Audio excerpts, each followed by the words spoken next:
নাম ছাড়া কলিযুগে গোবিন্দকে লাভ করা যায় না। মহাপ্রভু সহজ সমাধান নিয়ে আসলেন, 16 নাম 32 অক্ষর। কোনো ছোট নেই বড় নেই, 8 বছরের বাচ্চাও পারবে, 80 বছরের বুড়োও পারবে। কি আছে এই নামের মধ্যে, কি আছে এই গৌরের মধ্যে? তাই বললেন কলিযুগে পূজা অর্চনা দিয়েও গোবিন্দকে লাভ করা যায় না। বলে কলিতে তাহলে কি দিয়ে প্রভুকে লাভ করা যায়? বলছে কলৌত হরিসম কীর্তন। কলিযুগে গোবিন্দকে লাভ করার উপায় হলো হরিনাম সংকীর্তন। সংকীর্তন ছাড়া কলিযুগে গোবিন্দকে লাভ করা যায় না। নাম ছাড়া কলিযুগে গোবিন্দকে লাভ করা যায় না। বলে এই জীবের আয়ু কম, এই কলিযুগে আয়ু কম, সময় কম, রোগ ব্যাধি সব ভরা। কোন সময় করবে এরা ধ্যান, কোন সময় তপস্যা, কোন সময় যজ্ঞ, কোন সময় পুজো?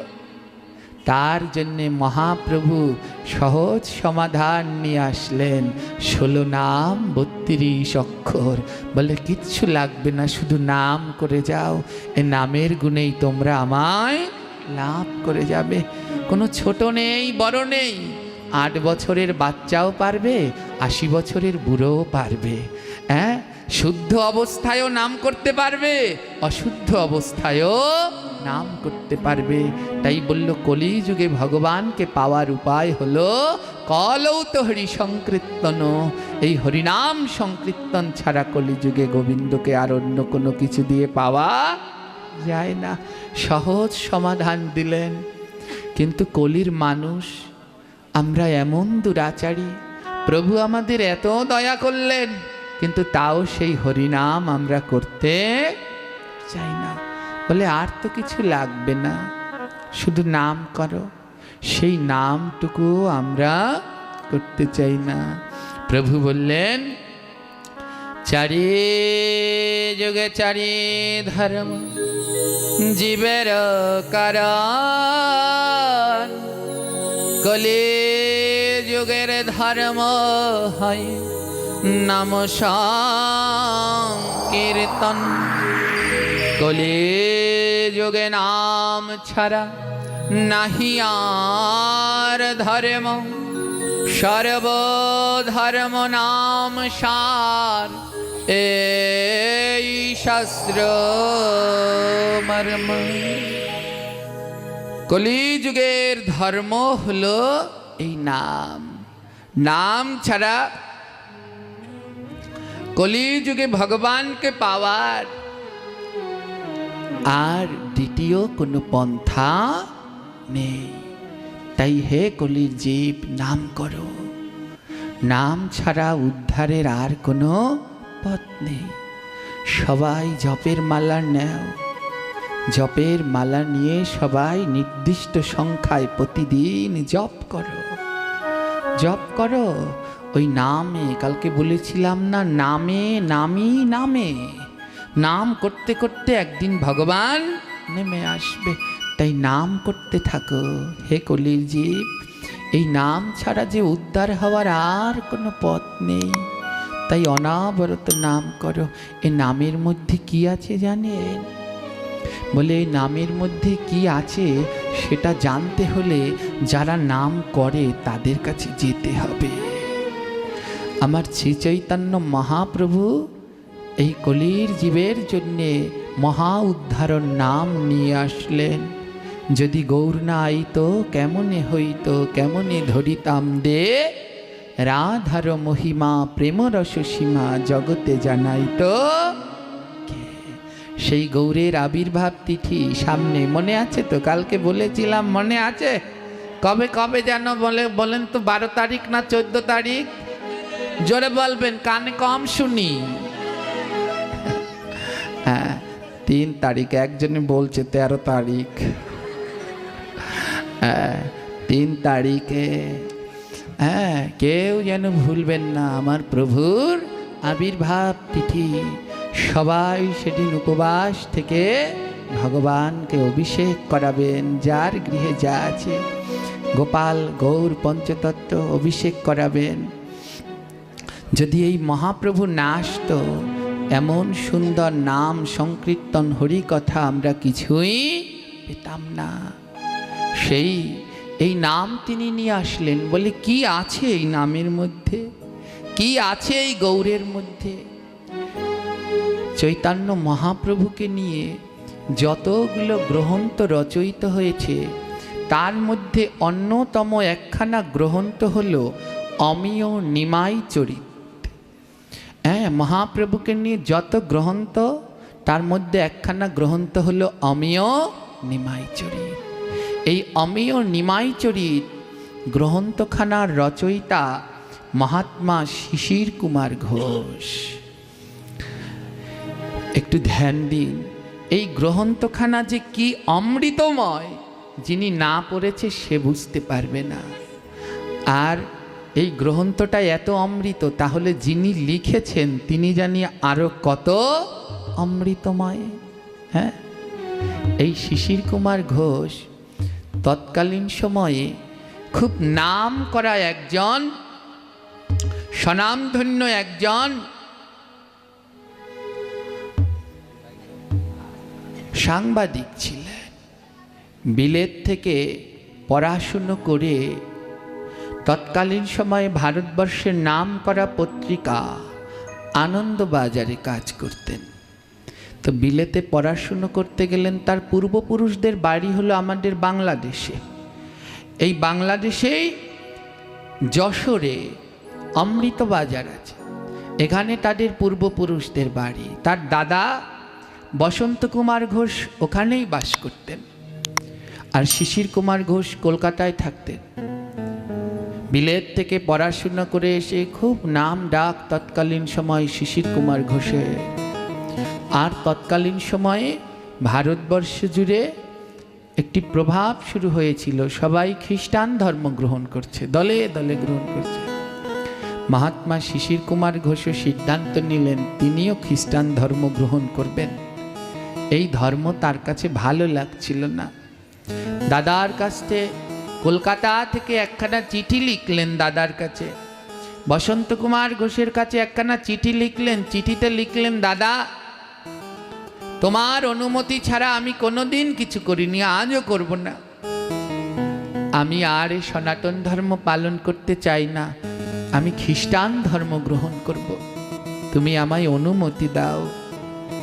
তৎকালীন তার ফোন ছিল না, বেশি ছিল অল্প।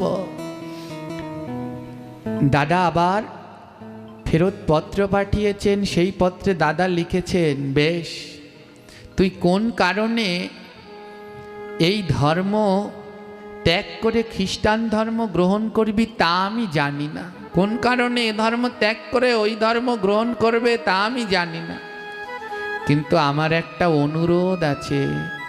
দাদা চিঠিতে লিখেছেন, আমার একটা অনুরোধ আছে ভাই, আমার সনাতন ধর্ম ত্যাগ করবার আগে তুই একটু গৌর ভক্তদের সঙ্গ করে আয়, কিছুদিন একটু গৌর ভক্তদের সঙ্গ কর, তারপরে তুই ধর্ম ত্যাগ করিস। গৌর ভক্তের সঙ্গ না করে এ ধর্ম তুই ত্যাগ করিস না। ওমা, আজ দলে দলে ধর্মান্তরিত হচ্ছে। কেন হচ্ছে জানেন? অনেকগুলো কারণ। একটা হলো যারা ধর্মান্তরিত হয়ে যাচ্ছে, দেখবেন বিচার বিশ্লেষণ করে, যারা ধর্মান্তরিত হয়ে যাচ্ছে আমাদের শিক্ষার চর্চা নেই। যারা ধর্মান্তরিত হয়ে যাচ্ছে তারা গীতা ভাগবত কোনো কিছুই জীবন দশায়ও পাঠ করেনি, ছুঁয়েও দেখেনি। আর দ্বিতীয়তে আমাদের ছুঁই ছুঁই ব্যারাম, জাত পাত এই সেই উঁচু নিচু এই করতে করতে আরো গেল। তৃতীয়তে বড় যারা উঁচু শ্রেণী আছে তাদের অত্যাচার, এই করতে করতে আরো গেল। কিন্তু প্রথম কারণটাই হলো আমাদের বাবা মা আমাদের নৈতিক শিক্ষাটাই দিতে পারল না। ধ্যান দিন, এই মাঝে মাঝে কোনো মন্দিরে বড় বড় ভাগবত বক্তাদের আনলেন,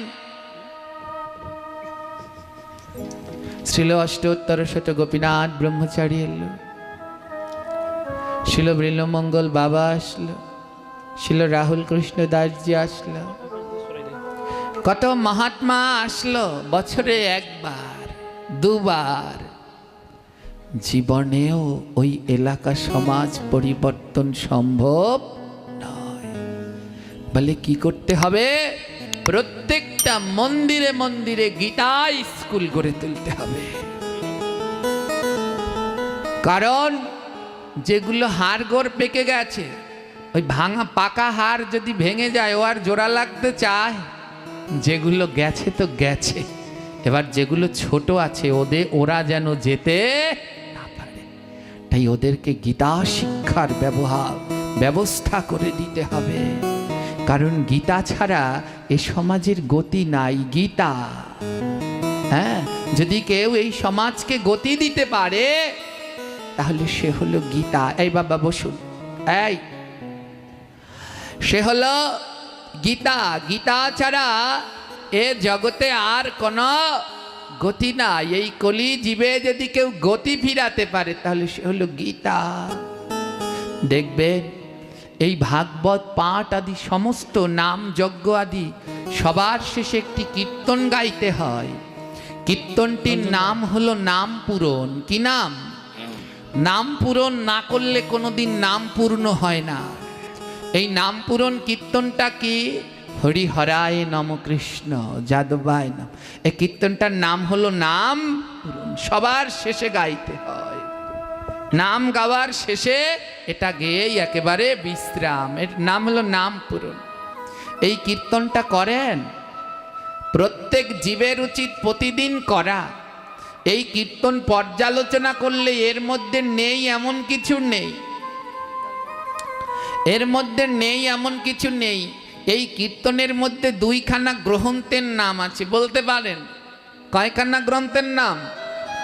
নাম দুটো বলেন তো কি কি আছে? ভাগবত আর গীতা।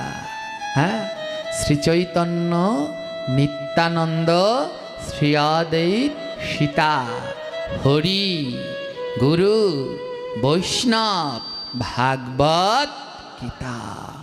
এর কাটানে পরবর্তীকালে ভক্তরা লিখলেন, নাই গতি নাই রে, নাই গতি নাই, কলি যুগে ভাগবত আর গীতা বিনা অন্য গতি।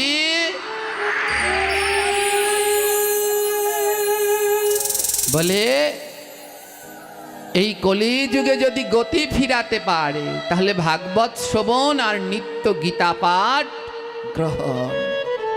আর বলছে ধর ধর ভাই, এই পঞ্চধর, এই পঞ্চ ধরেই কৃষ্ণ ভজন কর। পঞ্চ পাঁচ ধরতে বলল। কি কি? হরি মানে হরি নাম, গুরু নিজের গুরু, হরি গুরু বৈষ্ণব, বৈষ্ণবের সেবা করো, হরি গুরু বৈষ্ণব ভাগবত গীতা।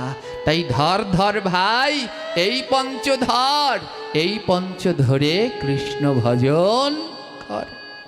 এই পাঁচটা শক্ত করে ধরতে হবে। তাই ফিরাতে হলে এই গীতা পাঠ করতে হবে।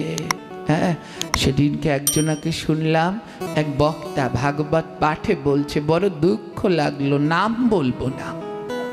নাম করা বাংলাদেশের এক বক্তা ভাগবত পাঠে বলছে, এক মাতাজি বাচ্চা নিয়ে এসেছে, ছোট বাচ্চা, আর খুব রাগিয়ে চেঁচিয়ে বলছে, আরে এই বাচ্চা টাচ্চা নিয়ে ভাগবত পাঠে আসছো কেন? বাচ্চা টাচ্চা নিয়ে ভাগবতে আসবে না। অনেক লোকের সামনে বসে বলেছে তো, মাতাজি কষ্ট পেয়ে চলেও গেছেন। কিন্তু এমনটা করা উচিত নয়। এই ভাগবত পাঠে যদি কাউকে সবার আগে আসতে হয় তাহলে শিশুদেরই আসতে হবে। কেন? গ্রন্থ সিদ্ধান্ত দিলেন, শিশুকালে ভজে কৃষ্ণ আসে তরাসে, যৌবনে ভজিলে কৃষ্ণ আসে কি না আসে, বৃদ্ধকালে ভজে কৃষ্ণ যমেরও তরাসে। শিশুকালে কৃষ্ণ ভজন করলে খুব তাড়াতাড়ি গোবিন্দকে লাভ করা যায়। তাই শিশুকালে ভজে কৃষ্ণ আসে তরাসে। জৈবনে ভজিলে কৃষ্ণ আসে কি না আসে? বলে জৈবনকালে কৃষ্ণ ভজন করলে আসতেও পারে, না পারে। হ্যাঁ, কারণ আর বৃদ্ধকালে ভজে কৃষ্ণ যমেরও তারা আসে। এ সময় তো কৃষ্ণ ভজনের সময় না। হ্যাঁ, এই বৃদ্ধকালে দেখবেন মায়েরা বাবারা একটু চেয়ার খোঁজে, উঁচু জায়গা খোঁজে, কোন জায়গায় বাঁশ খুঁটি আছে হেলান দেওয়ার জায়গা খোঁজে, কারণ বসতে পারছে না। আপনাদের দোষ না, এক সময় আমারও এই গতি হবে, এটা বয়স, সবাইকে হতে হবে। তাই বলল বৃদ্ধকালে ভজে কৃষ্ণ যমেরও তরাসে। এ সময় যমের তরাস, এ সময় কৃষ্ণ ভজন করবে কোন সময়? জৈবনে ভজিলে কৃষ্ণ আসে কি না আসে? জৈবনকালে আসতেও পারে, না পারে, কারণ এ সময় মন তো স্থির না। ওই যে ভাইয়েরা আমার বোনেরা অনেকে ভাগবত পাঠে আসছে, কি ভাবছেন সবাই ভাগবত শ্রবণে আসছে? না, মনের মধ্যে যে কত কি আছে সেটা আমি জানি। হ্যাঁ, সেটা আমি জানি, সে বলবো না। হ্যাঁ, এর জন্যে ইংরেজিতে একটি প্রবাদ বাক্য আছে, money loss, nothing loss, health loss, something loss, character loss, so everything loss. সাবধান, মানি লস, যদি টাকা হারিয়ে যায় জীবনে আবার হবে নাথিং, চিন্তা করো না। হেলথ লস সামথিং, যদি স্বাস্থ্যটা হারিয়ে যায় কিছু গেল, চলে গেল। কিন্তু ক্যারেক্টার লস, সো এভরিথিং, একবারে সব গেল। এই সাবধান যেন এই সময়টা, তাই বললো জৈবনে ভজিলে কৃষ্ণ আসে কি না আসে। আর শিশুকালে ভজে কৃষ্ণ আসে তরাসে। ছোটবেলায় কৃষ্ণ ভজন করলে তাড়াতাড়ি পাওয়া যায়। হ্যাঁ, এই যে আমাদের একদল ছোট ছোট আছে, এই একটা কাঁদতে কাঁদতে গেল, ভালো মতো কথা বলতে পারে না। হ্যাঁ, আমরা সবাই আদর করে বলি রসগোল্লা। হ্যাঁ, এর শ্লোক শুনলে মুগ্ধ হয়ে যাবেন। এখনো সুন্দর উচ্চারণ করতে পারে না, কিন্তু কি সুন্দর করে বলে। এখনো কৃষ্ণ বলতে পারে না, কৃষ্ণ কৃষ্ণ। হ্যাঁ, খুব সুন্দর। গোপালগঞ্জে একটা আছে রাধিকা, এই যে একটা আছে, এই যে, হ্যাঁ, সবগুলো এরা পারবে। আমরা যেটা পারিনি এরা সেটা পারবে। কারণ শাস্ত্র গ্রন্থে দেখা যায় এ জগতে যত কৃষ্ণ ভক্ত তারা ছোট কালেই গোবিন্দ লাভ করেছে। তার প্রমাণ প্রহ্লাদ, তার প্রমাণ ধ্রুব, তার প্রমাণ মীরা, তার প্রমাণ জয়া। কত লাগবে বিহারী, কত লাগবে, সবাই শিশুকালে গোবিন্দকে লাভ করলেন। কারণ এই সময় মনের ভিতরে কূট নাই, সরলতা নাই, হিংসা নাই, কামনা নাই, অহংকার নাই, ভেদ নাই, বিবাদ নাই। ওদের মনটা সরল। ঠাকুর মহাশয় বললেন, গাও গাও পুন গৌরাঙ্গের গুণ, সরল করিয়া মন, সরল মনে গাও। তাই শিশুকাল কৃষ্ণ ভজনের বড় উপযুক্ত সময়। তাই সকলের হাতে গীতা গ্রন্থ তুলে দিন। গীতা ছাড়া যে কোনো গতি নাই। আজ মহাত্মা শিশির কুমার দাদাকে চিঠি লিখলেন, দাদা আমি এ ধর্ম ত্যাগ করে খ্রিস্টান ধর্ম গ্রহণ করব। দাদা বললেন, ভাই তুই করিস ধর্ম গ্রহণ, আমার আপত্তি নাই, কিন্তু অন্য ধর্ম গ্রহণ করার আগে আমার সনাতন ধর্মে একটু গৌর ভক্তের সঙ্গ করিস। বলে গৌর ভক্তের সঙ্গ না করলে বুঝতে পারবি না এ ধর্মের মধ্যে কি আছে, আমার গৌরের মধ্যে কি আছে। চিঠির পিছনে ঠিকানা লিখে দিলেন, এই জায়গায় যাবি, বৃন্দাবনের এই জায়গাটায় যাবি। ওই জায়গায় একজন মহাত্মা, বৃন্দাবনে কেউ যদি যান, বিভিন্ন বনের ভিতরে মহাত্মাগণ ভজন করেন, চারপাশে কাঁটা দিয়ে ঘিরে রাখেন, ছোট ছোট কুঠিয়া করে। হ্যাঁ, যেমন বংশী বটে যদি কেউ যান, সেইখানে দেখবেন ছোট ছোট বিশাল, ওখানটায় না গেলে বুঝবেন না বৃন্দাবন কি। ওই সব জায়গায় যদি যান, ভান্ডির বন, বংশী বট, ওখানটায় গেলে বেলবন, ও সমস্তটা জায়গায় গেলে দেখবেন মহাত্মাগণ ভজন করছেন। ছোট ছোট কুঠিয়া তৈরি করে তার মধ্যে মহাত্মাগণ ভজন করছেন। চারোপাশে কাটা দেয়া থাকে, কেউ যেন আসতে না পারে, সমস্যা করতে না পারে, কাটা গাছ লাগিয়ে রাখেন। তো দাদা বসন্ত কুমার ঠিকানা দিয়ে দিলেন ভাইকে, ভাই বৃন্দাবনের এইখানে গেলে এক গৌর ভক্ত আছে, গৌর অনুরাগী আছে, একটা বার তার সঙ্গ করিস, তার সঙ্গ করলে বুঝতে পারবি, তারপরে তুই ধর্ম ত্যাগ করিস। ঠিকানা অনুসারে মহাত্মা শিশির কুমার বৃন্দাবনে গেলেন। আর বৃন্দাবনে গিয়ে সেই ঠিকানা জায়গায় গেল, দেখলো একটা কুঠিয়া ঠিকই আছে, কিন্তু চারোপাশে কাঁটা দিয়ে ঘেরা।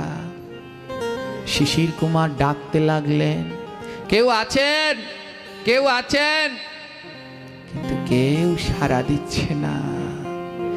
এ জগতে কোনো কৃষ্ণ ভক্তের বাড়িতে যদি গিয়ে বলেন কেউ আছেন, কেউ আছেন, জীবনেও সে সাড়া দেবে না। কি বললে সাড়া দেবে একটু বলুন তো মা, জোরে বলো। বলে জগতে কোনো ভক্তের বাড়ি গিয়ে কেউ আছে আছে বলে ডাকলে সাড়া দেবে না। যদি রাধে রাধে বলে ডাকো সাড়া দেবে, যদি হরে কৃষ্ণ বলে ডাকো সাড়া দেবে। কেউ সাড়া দিচ্ছে না, ফিরে গেলেন। দ্বিতীয় দিন আবার আসলেন, ওই একই জায়গায় এসে আবার ডাকছে, নিবৃত জায়গা, কোনো লোকজনও নাই, কারো কাছে জিজ্ঞেস করবে কেউ নেই। আবার ডাকছে, কেউ আছেন, আছেন, সাড়া দিলেন না। তৃতীয় দিন আবার আসলেন, এসে আবার ডাকলেন, কিন্তু সাড়া দিচ্ছে না। হঠাৎ শিশির কুমার ঘোষের মনে হলো এ বাড়িটা বোধহয় পরিত্যক্ত, এখানে কেউ থাকে না।